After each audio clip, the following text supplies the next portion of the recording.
Welcome to the Better by Nature podcast, where we talk to folks with inspiring stories of overcoming adversity by relying on natural remedies. On this episode, we're talking with Courtney Morey about how her daughter's medical battles changed her life and thousands of others. Courtney takes us through her experience and why she continues to not only advocate for her daughter's life, but on behalf of many other medical mamas out there as well. Before we get started, this episode of the Better by Nature podcast is brought to you by LifeLeaf Remedies. At LifeLeaf Remedies, we're passionate about making natural remedies that help you feel better today. We're combining select cannabinoids like CBD, CBDA, CBN, CBG, CBC, and many more with natural vitamins and nutrients to create effective natural remedies. If you're passionate about natural remedies to take better care of yourself and your loved ones, then check us out at lifeleafremedies.com today and get free shipping plus 10% off your order when you subscribe to any of our natural remedies. Now, I hope you'll sit back and enjoy the podcast and feel better today, y'all. And they were like in shock about what it's like to sleep at the hospital. Right. I'm like, guys, that wasn't an ICU. That was just a hospital room. Like, you should try sleeping in the ICU for 2 months. Right. That's why I'm really passionate about making some healthy changes for parents for sleep. And I think that was like a good way to kind of start us off, right? And so let me take a chance to set the premise, right? So what we want to do is we want you to share your story about what you went through, for sure, but how you came out of it, right? One of the things that just blows me away, and we were just talking about how to get up off the floor, how do you dry your hair? How did you become a super advocate for all these moms? You know, like, how did you literally grew superpowers, it seems like, right?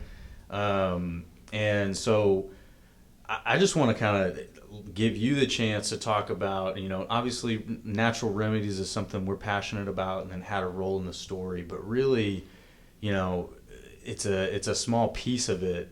What happened was, you know, you and Spencer were just faced with extraordinary circumstances, and you picked yourself up off the floor, right? You took a step forward. I mean, why don't we just start it off there? You know? Okay. Do you want me to introduce our family? Yeah, just go so ahead. There's a picture of us. Okay. So my name is Courtney Morey. My husband is Spencer. And we have been married for almost 8 years. So, 2014 we got married. We had our first child. Wells is 4. And we found out we were pregnant with our second child in early 2020. Like excellent timing. A month before the pandemic hit. So we had just moved. We had been in our house for 2 weeks when we got a call from our OB telling us he wanted to set up a Zoom call to talk with us about something. And that something was that the genetic testing that they had done at my, 16-week appointment had come back high risk for Down syndrome. And at that point, we were referred on to an MFM, which is a high-risk doctor. And that is where we did more testing to know. And it was confirmed that our daughter, it was a girl, would have Down syndrome. Yeah. So my pregnancy is really where the advocating began. And it took about a week for me to wrap my head around her diagnosis. And I pretty much dove right in and learned everything that I could, not from Google, but from other families. Yeah. There is and there isn't a lot of resources. There is if the right people let you know. Interesting. Mm-hmm. Well, and let me ask a question before we go too far in that direction about how you found out, as far as advocacy goes. The testing that they did, is that, I don't know, is that routine? Was that something that y'all elected to do? So the genetic test that is done in the first trimester is called NIPT. Mm-hmm. That is something that should be discussed with a family, and it's optional. Gotcha. It is looking for spina bifida and the trisomies 13, 18, and 21.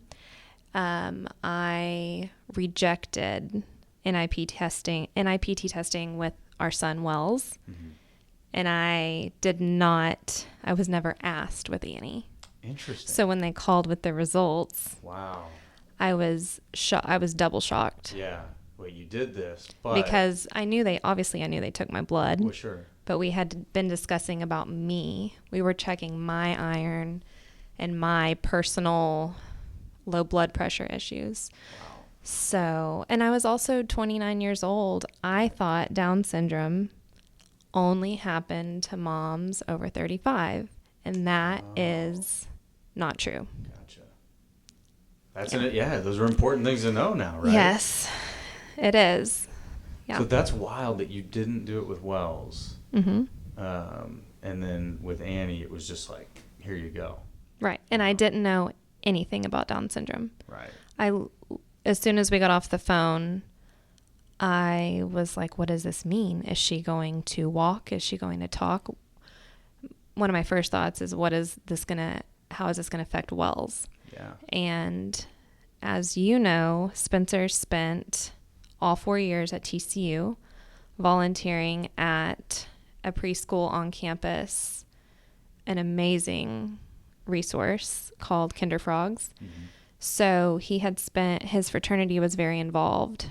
And because of that, he had tons of experience being around children with Down syndrome. He was very blessed that he had that in his life before adulthood.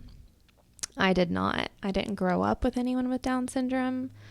No one in our family. I mean, it's sad that I didn't know more. Right. So, like I said, I learned everything I could. The game changer was connecting with two moms on Instagram by searching a hashtag trisomy21, hashtag Down syndrome. And I asked them just like, what do I do? How do I prepare for this baby? And at that time, they recommended a wonderful group and resource called DSDN. And that group specifically focuses on supporting families through the diagnosis. So what is DSDN? The Down Syndrome Diagnostic Network. Gotcha. So there's lots of pregnancy groups, and then once babies arrive, there's birth groups. And that is how I created these friendships all over the country who I have to say so much of my mental health and well-being and happiness is because of my friendships. Absolutely. Because something that we laugh about is when you get this diagnosis, you just imagine being this like tired, haggard mom, and like it's just your life's going to look so different, and you're going to be weird, and that's a lie. Yeah. And the friendships I have now, I wish I could have had these types of people in my life, this like connection and support when Wells was a baby. Absolutely. Because I didn't. Yeah, well, right, because I mean, Wells was Right, especially first time motherhood, you're just kind of thrown into it. Yeah. But this was one of the best parts of being blessed with Annie is selfishly, the friendships I've got out of it. So, yeah. Well, and that's something that, we'll constantly talk about natural remedies, but mental health is a big part of that, right? And there's no denying the benefit of friendships and networking and just sort of being able to have folks around you going through similar things. Exactly. You can learn from each other, lean on each other. That can't be overlooked, no doubt about that. Even as, we on the entrepreneurial path, right? It's like, right. It can feel lonely. So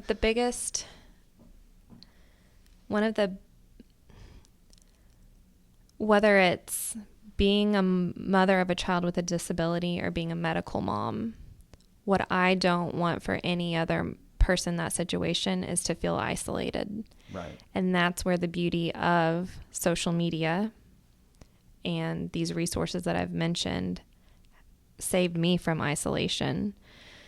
Because when you're sharing the diagnosis with friends and family, you already just feel isolated and different. Right. And I cannot imagine, Annie's 21 months old now. I can't imagine what my pregnancy and the newborn days and the heart surgery days and everything after would look like if I had been doing this on my own. My marriage, yeah. my mothering wells, it would all just be very different. So it's a huge factor. No, that's huge. And for me, it was wild to think about, because it didn't matter the amount of adversity I had ever experienced. I could not imagine what y'all were going through. So when you talk about telling family, telling friends, it's almost as a friend and being incredibly close to y'all, I didn't know how to help. I didn't know what to do. It's like you want to just step in and fill whatever void you can. Certainly prayer comes into that. Mm-hmm. But it's wild, because you want to help, but how do you do it? Are you getting in the way? Are you not getting in the way enough, maybe? So maybe you can speak to that a little bit, leading up to Annie being born and y'all really getting thrust into a lot of complications, the preparation of it. What can families do to support, if they have a family member that, and again, it's not just Down syndrome, just complications, stuff that's just going to be people make their in life need. Different. Yes. So it's actually something I care a lot about, because a lot of people have asked, and if I ever have time to put all of this into words as a resource for people, I would really like to. I mean, this right here is an opportunity. First of all, everyone is different. So me being wired the way I am is going to be different from another mom who is just different. Everybody, you really have to know the person and take that into consideration, I think, because some people might want more than others. But no matter what, I've thought about this a lot. It's better that you send a regular text message checking in, and even if the person, the parent, the whoever, whatever they're going through, decides not to respond, at the end of the day, they're going to know that you cared and that you checked in. And maybe they don't have the capacity, time-wise, emotionally, whatever it is, to respond or give a proper response. You need to know that can happen. Right. And so the whole time you just really have to stay full of grace for don't have a lot of expectations on how that person will respond. Don't get your feelings hurt. Right. Because I can't imagine how many text messages that I never answered, but it's because my hands were full and not because I didn't care. I would like to put together a list of actual hands-on things that you can do to help a family that no one thinks about. Because we have the meal trains, and I will say those are incredibly helpful, especially for a person or a family that doesn't have family like super close by. That's a big deal. And as a mom, and dad, we're responsible for cooking a gazillion meals a week, and you have to stay fed to get through this stuff, Yeah. So apart from that, there's just so many things.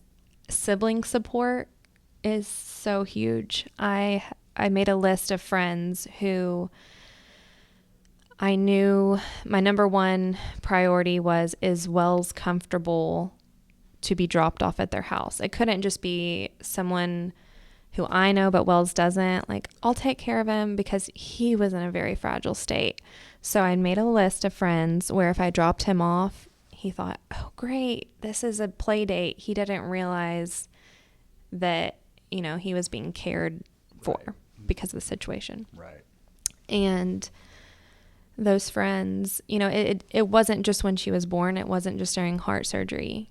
Annie has had so many appointments since, Oh yeah. it slowed down. It has slowed down. But, I have this list and I'm just like, hey, Wednesday from 1 to 3, can I drop Wells off? And that has been huge. Yeah. That takes a load off when parents know that the siblings are being supported. I think that can easily get overlooked. Yes. Right.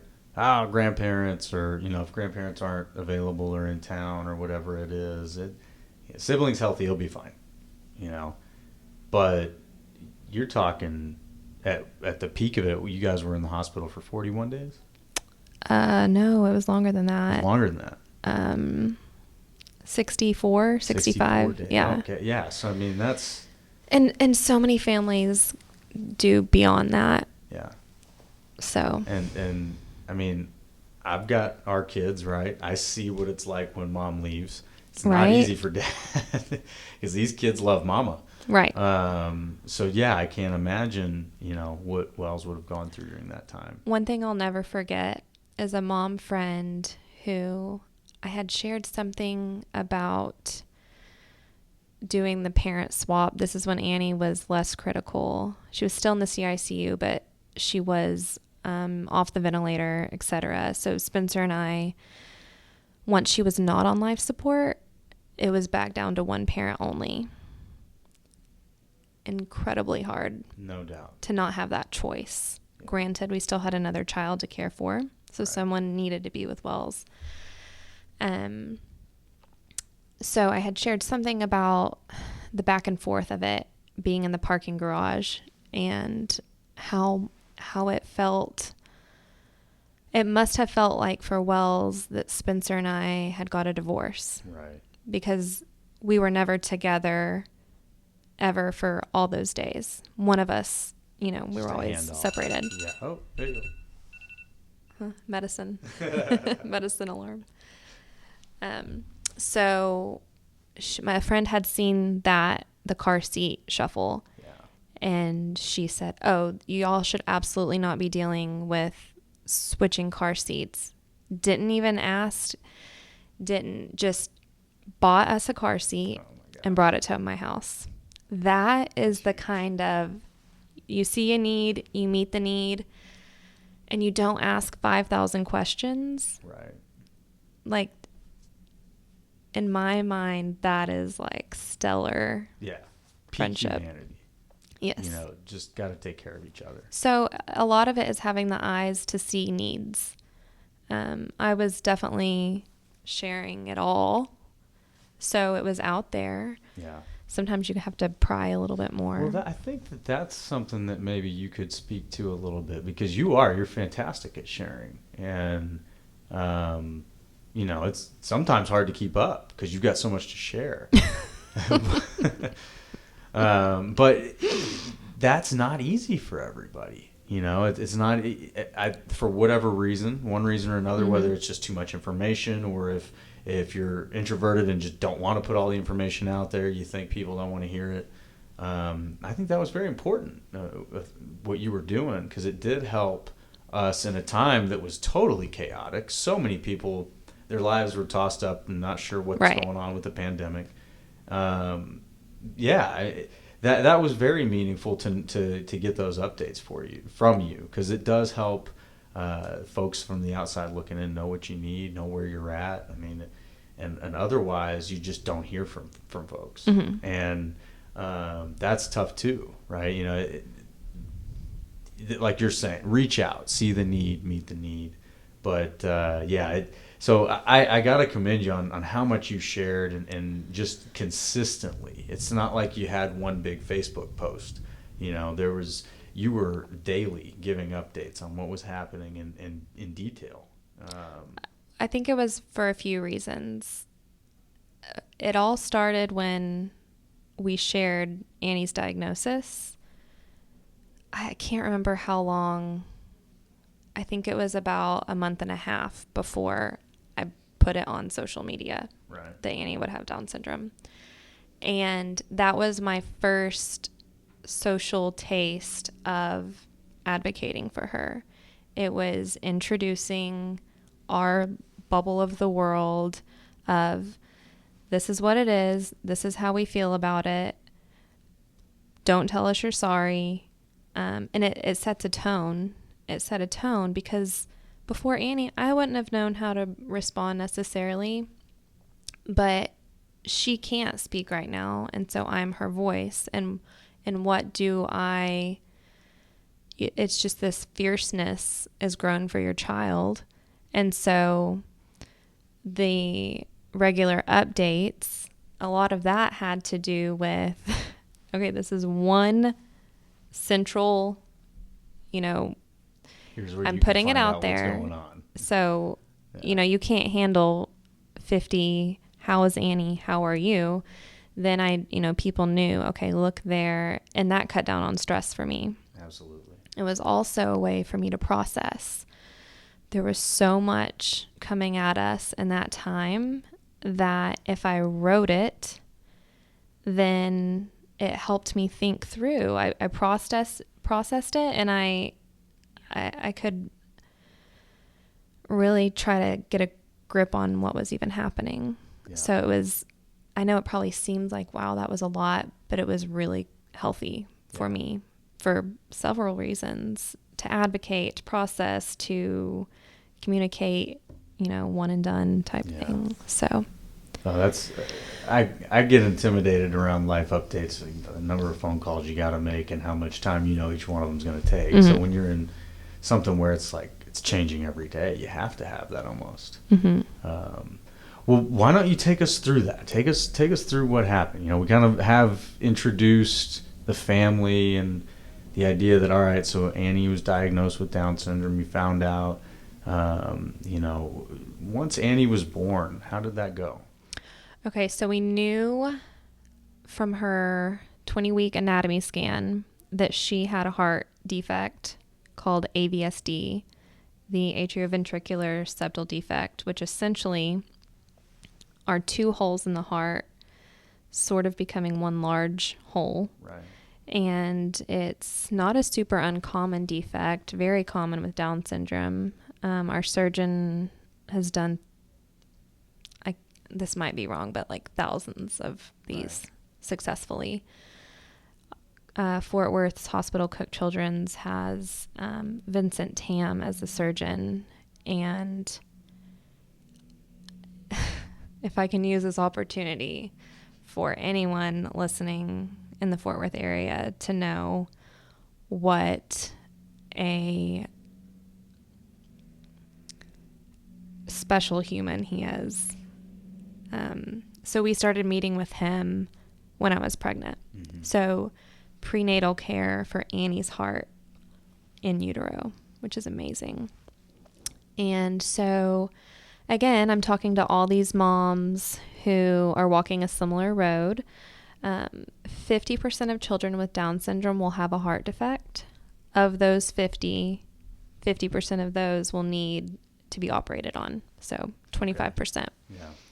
And we were the 25%.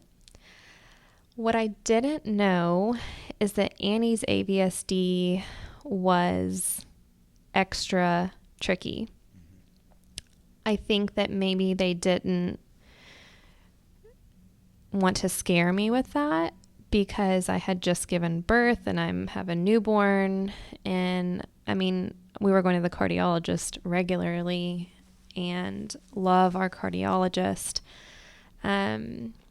But going into it, I thought that her repair was going to be like all of our friends' repairs, and we're going to be in the hospital for 5 to 14 days, and then we're going to go home, and it's going to be behind us forever. And that is not what happened. No, not at all. And which that in itself sounds kind of intimidating. Right. That's enough. Yeah. It's no small task. So the surgery was expected, I want to say, to take 5 to 7 hours. And when we were on hour 9, we knew that that wasn't good. Yeah. And so a CICU is a cardiothoracic intensive care unit. For a hospital to have a CICU is wonderful because sometimes it's just part of the general ICU. Cook Children's is wonderful. Amazing surgeons, staff, all of it.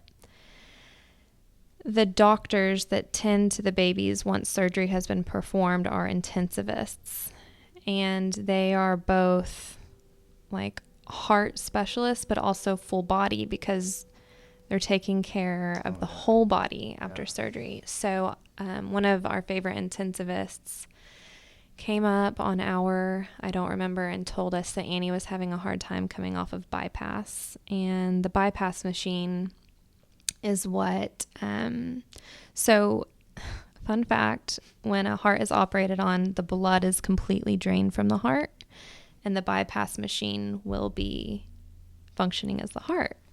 And so, that's right. a scary thought. Mm-hmm. So the fact that she was having a hard time coming off of that, we knew it was not good. Yeah. So we just kept waiting and waiting, and they told us that Annie might have to go on this machine called ECMO. Had never heard of ECMO before. But the way they told us, I thought, well, they seem pretty calm. That can't be too bad.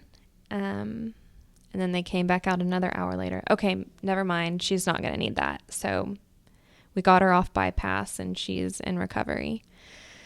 So we were very relieved. We were told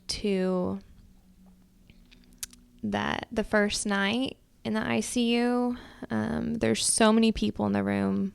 All lights are left on. I mean, it's sort of still like an operating room in a way. And they told us to go home to get some sleep. And I just had this maternal instinct that we should not go home. Yeah. So Spencer and I compromised that we would go to my little sister's apartment, who's in school at TCU, and her apartment was 5 minutes from Cook Children's. So we left, and we had been asleep for all of 15 minutes when they called us and said that we needed to return immediately.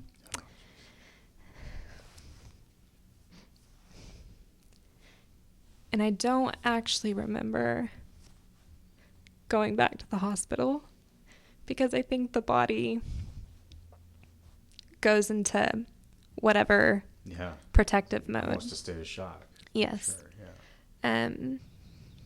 And Spencer and I guess we ran. It was like midnight at this point. And they put us in this tiny little, almost like a closet of a room. And all we knew is that they were actively performing CPR and that they would keep us updated. So the same intensivist that told us about ECMO and everything is leading a team of 10 people performing CPR on her while her surgeon had returned back to the hospital to attach her to ECMO, which she obviously needed. Yeah. And there was one point where, we had probably been waiting for 10 minutes, but it felt like 10 hours. And I couldn't sit in that. I was like, my body was physically felt so out of control. And I went into the hall and I found a nurse and I was like, you just have to tell me what's going on. I have to know. I need an update. Yeah. And so that's when the doctor was like, explaining the situation. Like, we are actively resuscitating your daughter. Yeah. And that was just such a crash course into what any of those things even meant. And 52 minutes of CPR later, she survived. 52 minutes of very well performed CPR. Dr. Tam attached her to ECMO. So they had left her chest open after surgery, and oftentimes they do that in case of emergency. Right. So because it was open, and that alone is traumatizing for a parent to see. Her heart was just beating in front of our eyes because it was attached to these cannulas. She was so fragile. I mean, to the point where they wanted us close to her. They wanted us to hear her voice, but they were like, do not bump anything like this. I mean, being on ECMO requires this entire team monitoring it 24/7. So the next thing we were told was, so we woke up the next morning, who knows what time, 4 or 5 a.m., and they told us, okay, because of what she's gone through, there's a good chance she suffered like a brain bleed, stroke, just trauma to her brain. Yeah. So we need to know that to know what's next. And I was like, okay. So we've gone through life and death. Yeah. She was alive. Now this is the next thing. Just to level set the timeline, do you remember what date that was? That was like the first time that you really felt like her life was at risk, right? Oh, yes. Okay. Yes. And what date was that? January 29th. Okay. Mm-hmm. So that's kind of the beginning of this really intense January period. 29th, 2021. Yeah. Yes. Okay. So because she was attached to ECMO, you can't just get an MRI. You can't leave the room. So the most they could do was CT scans of her brain. And I just remember it was like there comes a point, I guess, when you're so out of control that you just, like, I guess you either break or you just fully rely on God. Yeah.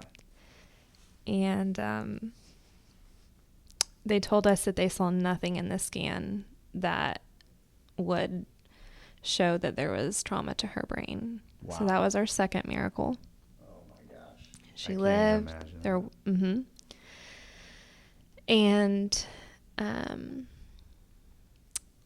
so that was the start of the clock ticking.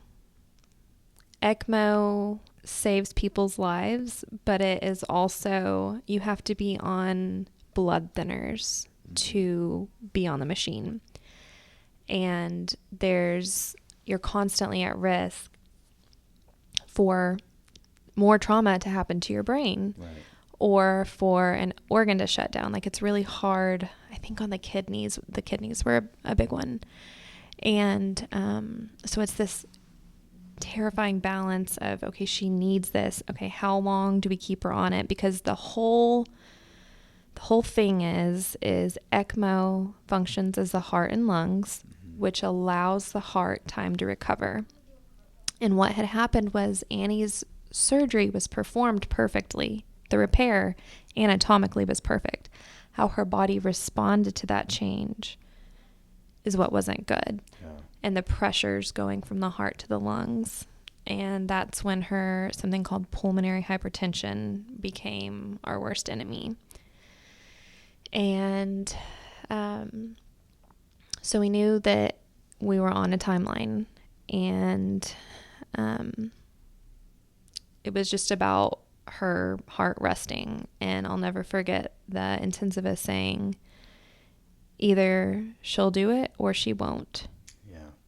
And it was just like dead silence after that. And in my head, I was thinking, okay, God, either you'll do it or you won't.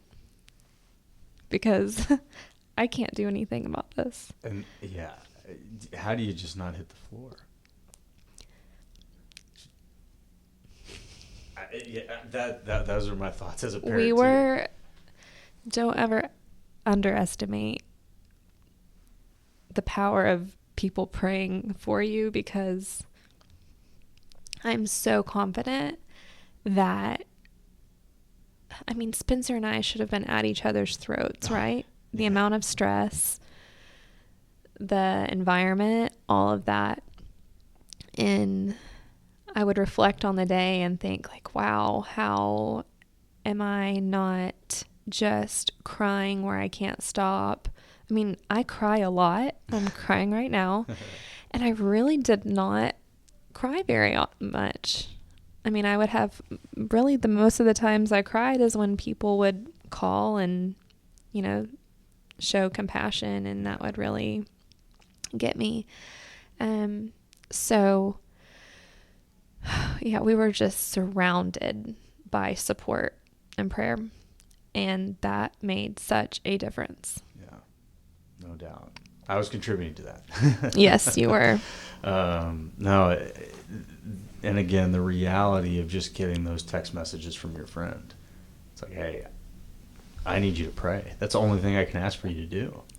And it's just like, wait, that's it? That's it? That's the only thing we can do? There's nothing? Like, the doctors don't have anything else? Mm-hmm. So, yeah, but it was something that was very, very intense to receive as a friend, but also amazing to observe how y'all made it through that. The prayer that poured out, the seeming difference that made. It gives you an energy for humanity again. Right. Right? Like, we're pretty special when we want to be. But, yeah, so you're in this place, the darkest place I can imagine as a parent. So this is, I guess, kind of where we started the conversation. Like, what's your next step? Like, how do you step forward? How do you get off the ground? How do you dry your hair? How do you go forward there? I just kept thinking, okay, if Annie is going through all this pain, her chest is open. I had multiple conversations with nurses about how they loved being in pediatric care, because kids are so much stronger, tougher, more resilient than adult patients. Adult patients are just going to moan and groan and whine, and kids are just awesome. And so I'm seeing my child fighting for her life in the most terrible physical pain. Of course, she's on a lot of pain meds that all the names I can still list off. But I'm thinking, like, I just have to be strong for her. I have to keep myself together for her.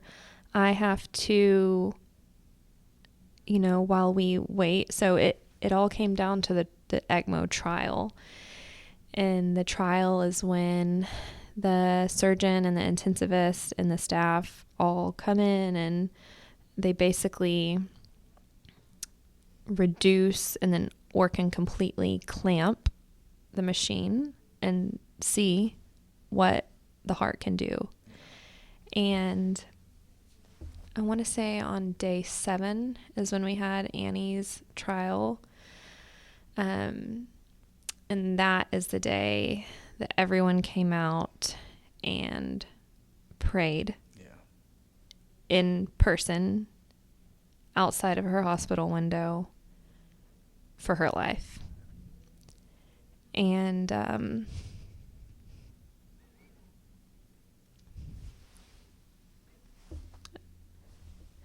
very confident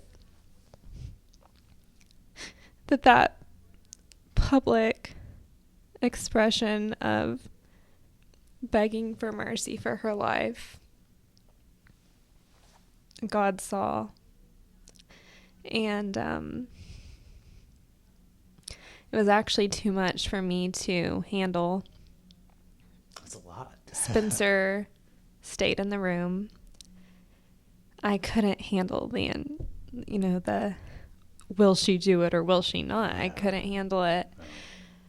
So it was a terribly hard decision as a mother, because I felt like I was physically leaving her. But I just went down to the chapel that's in the hospital.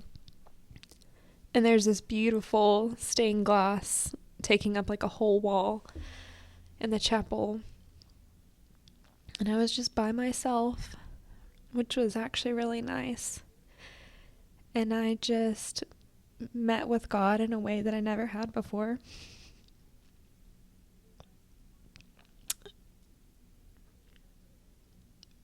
And Spencer would send me, play-by-play updates.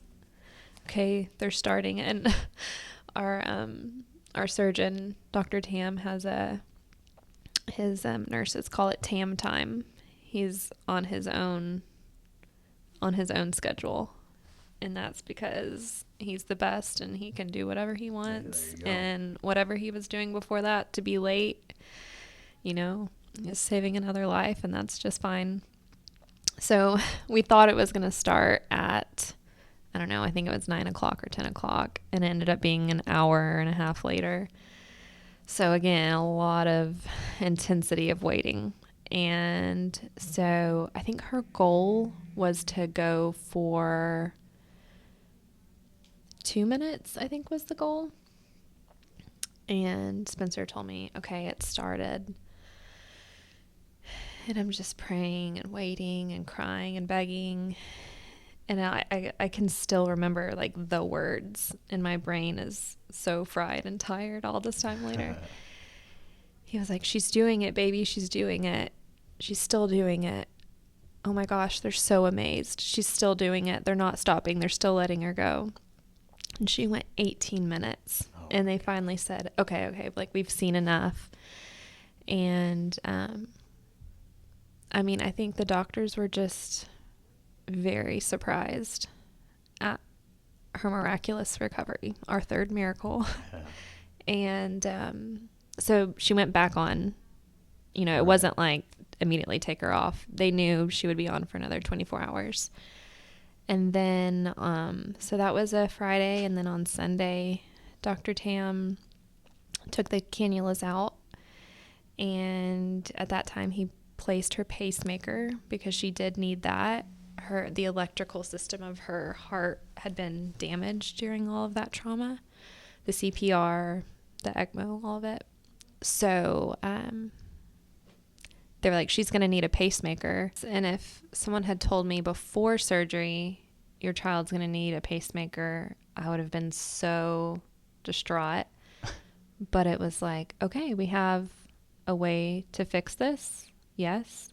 Once I learned about the amazing technology of a pacemaker, I was like, okay, great. That was sort of the first taste of the rest of my life perspective being changed on what's going to stress me out and what's not. Well, yeah. Yeah, you've swung the heavy bat now, right?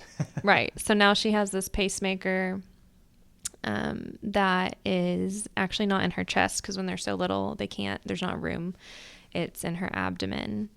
And you would never know it's there other than seeing the shape of it. And it's been great. So he closed her up, and then we had a good bit more in the CICU. It wasn't like things just magically were perfect after that by any means. There were a lot of challenges. She actually had to go back into the cath lab for a heart catheterization, which is where they had to go back in and look to get a good idea of what might be causing some of our problems that we still had to overcome. So that's when the marathon began. So it was like we were in this intense sprint for about a week, and then that's when we had to find our endurance, because that's a long time to live in a hospital. Oh, yeah. Especially, in the middle of COVID, when things were very isolated and lonely, which is the opposite of, what we talked about, Right. about a good place to be. So, yeah. Yeah, and that's, you said it, the beginning of the marathon, you guys had so many things after that where I think everybody, at least what it felt like for an observer, like, Annie made it. All right. Mm-hmm. And then you just never know, like, all right, well, now the update from Courtney is that they're headed back to the hospital. Mm-hmm. Oh, now Spencer's, off and he's exhausted. He's got to do all this crazy stuff. Now you're off doing all this crazy. It's just like you never know when it was going to come back. And living with that, I've got to imagine, is somewhat tormenting, right? I mean, it's not. It's like everybody thinks you're out of the woods. And you're like, yeah, but we're still in the woods. So for Annie, we knew that we were told that there's a 10% chance she would ever need a second heart repair. However, with the skill of her surgeon, they were like, really, it's more like 5%. Right. And now, being over a year out, there's minimal leakage. Like, her repair is perfect. So that, again, is why her surgeon is our human hero. And it's not the anatomy of her heart that will be our health challenge for her life. It is the pulmonary hypertension that I mentioned. There's no surgical repair for that. You medicate it. Mm-hmm. And pulmonary hypertension is something that is very understudied. It's a combination of a heart and a lung problem. And so we went through this time of, is pulmonology going to treat this? Is cardiology going to treat this? And, it was back and forth until finally, not long ago, we decided to, in the middle of the recovery from her surgery, we were getting help from down in Houston. They have a pulmonary hypertension team, specialist. Okay. Yeah, a group that's very well established, and we got their help at the time, and then then we stopped needing their help because things got better. And then we decided not long ago to get them back on board after we had a concerning echo. So now we have a tremendous physician down in Houston who is overseeing Annie's care for this. And so that's going to be our long-term battle. Yeah. It's not going to be more open heart surgeries, although for some families, some of our dear friends, who we met in the CICU, they were on number 1 of 3 surgeries. They went through this 3 times. Maybe, hopefully, right, and not on ECMO. But it's every family has a different journey. Just because a child has a heart defect, it does not mean that it's going to be the same for every person. And so I'm just grateful to have the opportunity to share about, talking about congenital heart defects, talking about Down syndrome, because obviously this is something that I knew nothing about before Annie. And now it's a chance for other people to know, and that's how you become a good supporter, is when you know. Right. Then you can talk about it, and it doesn't feel scary for either side. So. Well, thank you for sharing, because I think that's not easy. It doesn't seem like it's easy to necessarily revisit some of these places.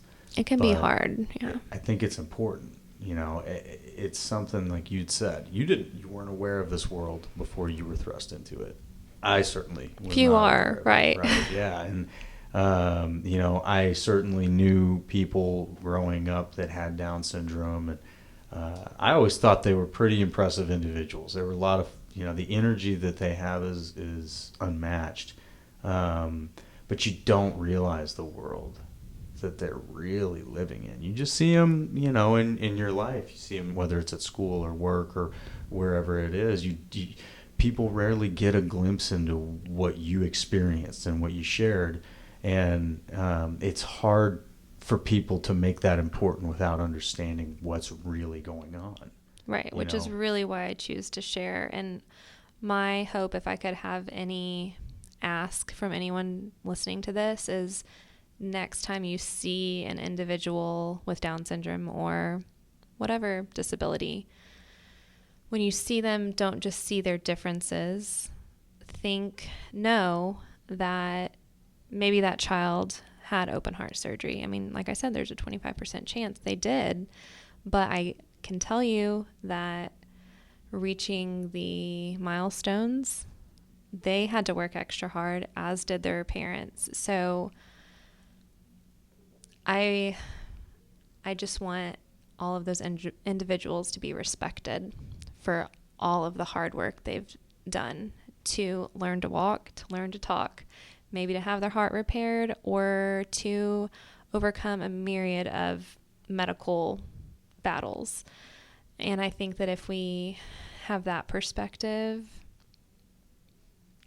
it changes things. Yes, it does. It's a small thing that, that can, it's like a ship that changes just a degree in direction. You project that a long way, it's a big change. Right. So, no, I fully agree with you. And we need to next time talk about the next half of the journey, or at least where we are There's now. so much more. It's only been a little over a year since we've gone through. It feels like almost 5. Just as an observer, I can't imagine what you felt like. Yeah, I joke that Annie is like having twins who I've raised for 5 years.